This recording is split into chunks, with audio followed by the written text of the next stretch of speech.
Noji afile fangma na ye efe ni ko te bripon clean mo ni di abianse manche eke lumeke man bi ekpoto ehwan ka wo homoyi ka jobu ade yi no beebi e hie huo afini eni ameji ama asowe ayite cha akwa no we ke amuche otuwe hie ne ni fi abianse dana ba jeni shomo hie numu adu yenpa jano se ni abianse kpoto ehwan kete hie wujie family ka chen kete abianse mamli fe ka kuse ke ammunition mo na eko na boni ni ko te susu bri pon clean mo abianse manche boni ewie ne kemi ya mo fam afi ina fi o na kanu ba fi wo wu kanu wa swani oba ke tole mi fi o New York ha bi ne akemi ni abianse wo fi mo so fi o because ni pa man bi fair fight wo sa fi e che mo fe mo e ko me fi mo ke shishinu mo ke no ya pa fa ke lo kwa fi mo chabianse no ya no wo che man bi akemi che ni fe wo fi e ko me ke shafi e no fi ko e la fi fe fo bi ka bala yin ti ene ko me ne ti mi don fight que tu as platform non que chez Halle et fait New York où t'as né pour le tuer à que minia bien c'est ça dit commun ni yano mané ni igbaona ok was school tu as what fait school available et ba ne va ma school awo nado que quand on ma school bien c'est le chinolé beaucoup modèle mais nous tu vas faire le tour Ghana fait follow je parle pas ma school ya bien c'est qu'on a la que bon lui a bien c'est on a school je school fait on ta community clinic nous mais ko yo be here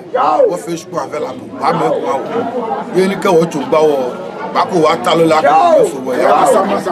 on ta fai on man wulu ji wo ba me ko wo mi se ko me fe mo ki an o gadan gbe bi parce que au gars ni caché tout mon pied bas mais pas jamais que je me faille au chien ou Dieu fait au ko nous pas ni yo mi fait mais pas me faire me faille akashi wo ko na ni amashi shika eton je na ka balẹ̀ je na ka ko ba na able kuma e ba ku mo se na fe no o pa faille nous pas ameka na amashi isa fi le nwe ye ITV no ake e shafi pe ni sani game ga tagbe wo fe komi ni wo bi wo cheben ke o ko nu pa ya ke ngbe ga ya jano se numu aduwulo mo hu jue obote afimi gamashi lantejan we ye gamashi yi ni abianse kan de bia wonu na ehye e ba poto ehso wonda mambin makwa wo ise wonda mission okashi da to play ham wo ham amefen afi na pro wo sa afi be ne wo trash nko wo fon wo cha me amba kwa wo ise ni wona to ndwele ye wo mami agbene wo mbi ekomefe mo ke ekomefe mo ye mampe no fon no ta wo ko ventege kemba ibere ipele mo o ne so nto amanya ba na manye dade ye amanfro hu ka chonane ke o chemeke nyeme mi anya afi o afi mi manye dade ne iyo ni enu ebrim ke mata eko ama photo booth nim na gba piye ke ha woga me numo yelimi ake